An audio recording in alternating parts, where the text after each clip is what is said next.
you ever heard of a Ginetta? It's a British race car company, and their latest car looks to me like a Dodge Viper and a Toyota Supra. And I didn't know what it was until I was tracking my 458 at Circuit of the Americas, and I saw a Ginetta for the first time, and let me tell you, it blew my mind. So the Ginetta is a hand-built race car. It's designed to be lightweight and affordable. This thing's got 270 horsepower, and it's actually got a top speed of 140 miles per hour. And Ginetta's got a long and successful history. The affordability side of tracking this car was brake rotors are carbon ceramic. You can tell they're starting to wear because they've got pitting, which happens. So that means they even stop better, but that means they're almost out of their lifespan, and they cost $20,000 to replace a set of rotors for this car. These are steel, so the cost is gonna be nowhere in comparison, maybe $1,000 or $2 to replace rotors if we need to. I felt a little bit hesitant to push this car as my driving improved because the racing seats provide a lot of side support, but this car only has the 3-point harness you'd use on the street. Now, a race car would have a 5 or 6-point harness, and sometimes in a street car, you can put what's called a harness bar behind the seats so that you can attach those extra points of secureness. So the harness bar lets you put in a 6-point harness, but because I got the Spider, which is the convertible, the roof actually takes up space. You can't put a harness bar in this car. So I knew I needed another option for more safety and actually less run cost. And then I saw they make a Ferrari 458 Challenge car. And I thought, how incredible would that be to have 2 Ferraris, one for the street and one for the track? But after I saw the Ginetta, some pros of that car for me really stood out.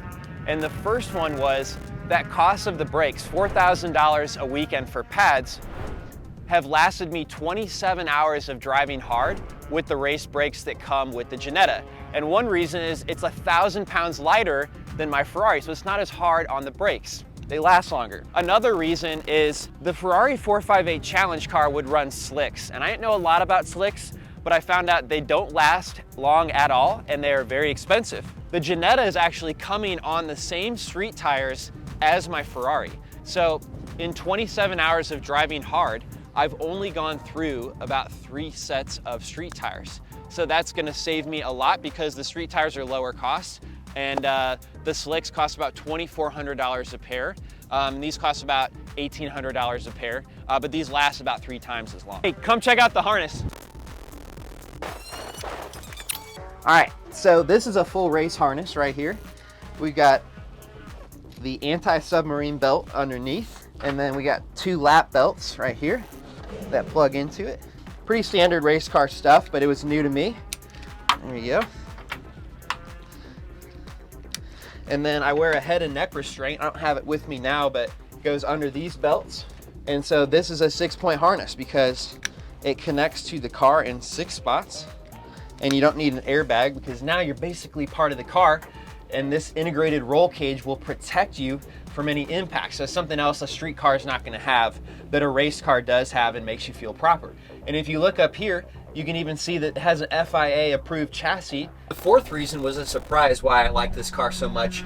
Ginetta actually has a challenge for current people that have this car, and they're doing it for the first time ever in 2024. So it's a huge perk. I'm so excited to actually race wheel to wheel.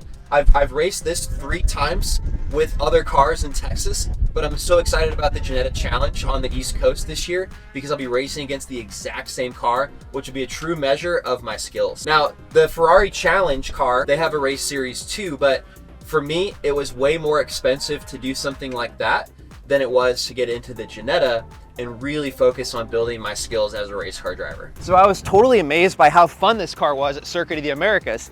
And I was able to drive it 6 seconds faster in my first weekend compared to the Ferrari, even though it has half the horsepower. One of the reasons why is because I felt secure in pushing the car harder. It can go around the infield in those turns way faster because it's so much lighter weight, and it's actually way stiffer compared to a street car. So that's my story about why I picked the Ginetta over the Ferrari. I hope this encourages you to do something new.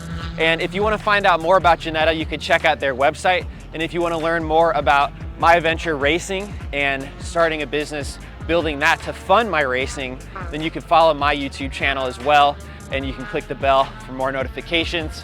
And remember, life is too short to drive boring cars.